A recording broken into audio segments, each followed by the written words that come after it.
मत्ती अध्याय 27। जब भोर हुई तो सब प्रधान याजकों और लोगों के पुरनियों ने यीशु को मार डालने की सम्मति की। उन्होंने उसे बांधा और ले जाकर पिलातुस हाकिम के हाथ में सौंप दिया। जब उसके पकड़ाने वाले यहूदा ने देखा कि वह दोषी ठहराया गया है तो वह पछताया और वे 30 चांदी के सिक्के प्रधान याजकों और पुरनियों के पास ले लाए और कहा, मैंने निर्दोष को घात के लिए पकड़वा कर पाप किया है। उन्होंने कहा, हमें क्या, तू ही जान। तब वह उन सिक्कों को मंदिर में फेंक कर चला गया और जाकर अपने आप को फांसी दी। प्रधान याजकों ने उन सिक्कों को लेकर कहा, इन्हें भंडार में रखना उचित नहीं, क्योंकि यह लहू का दाम है। अतः उन्होंने सम्मति कर उन सिक्कों से परदेशियों के गाड़े जाने के लिए कुम्हार का खेत मोल ले लिया। इस कारण वह खेत आज तक लहू का खेत कहलाता है। तब जो वचन यिर्मयाह भविष्यवक्ता के द्वारा कहा गया था वह पूरा हुआ। उन्होंने वे 30 सिक्के अर्थात उस ठहराए हुए मूल्य को, जिसे इज़राइल की संतान में से कितनों ने ठहराया था, ले लिया। और जैसे प्रभु ने मुझे आज्ञा दी थी वैसे ही उन्हें कुम्हार के खेत के मूल्य में दे दिया। जब यीशु हाकिम के सामने खड़ा था तो हाकिम ने उससे पूछा, क्या तू यहूदियों का राजा है? यीशु ने उससे कहा, तू आप ही कह रहा है। तब प्रधान याजक और पुरनिये उस पर दोष लगा रहे थे तो उसने कुछ उत्तर नहीं दिया। इस पर पिलातुस ने उससे कहा, क्या तू नहीं सुनता है कि ये तेरे विरोध में कितनी गवाही दे रहे हैं? परंतु उसने उसको एक बात का भी उत्तर नहीं दिया। यहाँ तक कि हाकिम को बड़ा आश्चर्य हुआ। हाकिम की यह रीति थी कि उस पर्व में लोगों के लिए किसी एक कैदी को जिसे वे चाहते हैं छोड़ दे। उस समय उनके यहाँ बरअब्बा नामक एक माना हुआ बंदी था। अतः जब वे इकट्ठे हुए तो पिलातुस ने उनसे कहा, तुम किसको चाहते हो कि मैं तुम्हारे लिए छोड़ दूं, बरअब्बा को या यीशु को जो मसीह कहलाता है? क्योंकि वह जानता था कि उन्होंने उसे दाह से पकड़वाया है। जब वह न्याय की गद्दी पर बैठा हुआ था तो उसकी पत्नी ने उसे कहला भेजा, तू उस धर्मी के मामले में हाथ ना डाल, क्योंकि मैंने आज सोपन में उसके कारण बहुत दुख उठाया है। प्रधान याजकों और पुरनियों ने लोगों को उभारा कि वे बरअब्बा को मांग ले और यीशु का नाश कराए। हाकिम ने उनसे पूछा, इन दोनों में से किसको चाहते हो कि मैं तुम्हारे लिए छोड़ दूं? उन्होंने कहा, बरअब्बा को। पिलातुस ने उनसे पूछा, फिर यीशु जो मसीह कहलाता है क्या करूं? सब ने उससे कहा, वह क्रूस पर चढ़ाया जाए। हाकिम ने कहा, क्यों, उसने क्या बुराई की है? परंतु वे और भी चिल्ला कर कहने लगे, वह क्रूस पर चढ़ाया जाए। जब पिलातुस ने देखा कि कुछ बन नहीं पड़ता परंतु इसके विपरीत हुल्लड़ बढ़ता जाता है, तो उसने पानी लेकर भीड़ के सामने अपने हाथ धोए और कहा, मैं इस धर्मी के लहू से निर्दोष हूँ, तुम ही जानो। सब लोगों ने उत्तर दिया, इसका लहू हम पर और हमारी संतान पर हो। इस पर उसने बरअब्बा को उनके लिए छोड़ दिया और यीशु को कोड़े लगवाकर सौंप दिया कि क्रूस पर चढ़ाया जाए।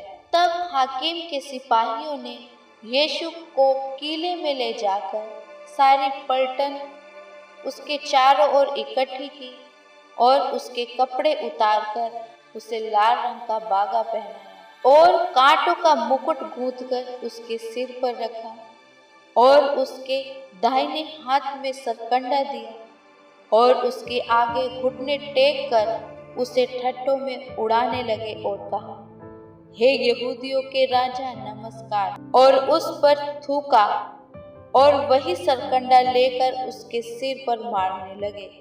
जब वे उसका ठट्ठा कर चुके तो वह भागा, उस पर से उतारकर फिर उसी के कपड़े उसे पहनाकर और क्रूस पर चढ़ाने के लिए ले चले।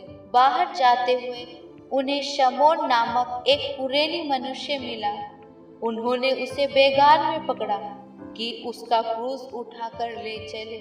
उस स्थान पर जो गुलगुल्ता अर्थात खोपड़ी का स्थान कहलाता है, पहुंचकर उन्होंने पित्त मिलाया हुआ दाखरस उसे पीने को दिया, परंतु उसने चखकर पीना न चाहा।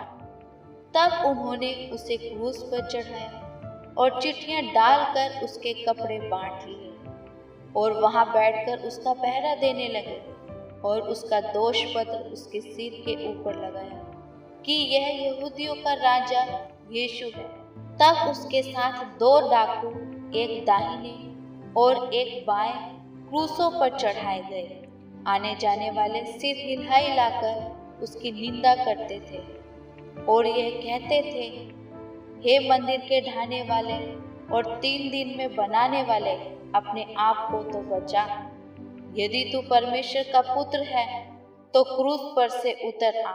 इसी रीति से प्रधान याजक भी शास्त्री और पुरानियों समेत ठट्ठा करके कहते थे, इसने औरों को बचाया और अपने आप को नहीं बचा सकता। यह तो इज़राइल का राजा है। अब क्रूस पर से उतर आए तो हम उस पर विश्वास करें। उसने परमेश्वर पर भरोसा रखा। यदि वह इसको चाहता है तो अब इसे छुड़ा ले, क्योंकि इसने कहा था, मैं परमेश्वर का पुत्र हूँ। इसी प्रकार डाकू भी जो उसके साथ क्रूसों पर चढ़ाए गए थे उसकी निंदा करते थे। दोपहर से लेकर तीसरे पहर तक उस सारे देश में अंधियारा छा गया। तीसरे पहर के निकट यीशु ने बड़े शब्द से पुकार कर कहा, एली एली लामा शबक्तनी, अर्थात हे मेरे परमेश्वर, तूने मुझे क्यों छोड़ दिया। जो वहां खड़े थे उनमें से कितनों ने यह सुनकर कहा, वह तो एलिया को पुकारता है। उनमें से एक तुरंत दौड़ा और स्पंज लेकर सिरके में डुबाया और सरकंडे पर रखकर उसे चुसाया। औरों ने कहा, रह जाओ, देखे एलिया उसे बचाना आता है कि नहीं। तब यीशु ने बड़े शब्द से चिल्लाकर प्राण छोड़ दिए और देखो, मंदिर का पर्दा ऊपर से नीचे तक फटकर 2 टुकड़े हो गया और धरती डोल गई और चट्टानें तड़क गई और कब्रें खुल गई और सोए हुए पवित्र लोगों के बहुत से शव जी उठे। और उसके जी उठने के बाद वे कब्रों में से निकलकर पवित्र नगर में गए और बहुतों को दिखाई दिए। तब सूबेदार और जो उसके साथ यीशु का पहरा दे रहे थे भूखा और जो कुछ हुआ था उसे देखकर अत्यंत डर गए और कहा, सचमुच यह परमेश्वर का पुत्र है।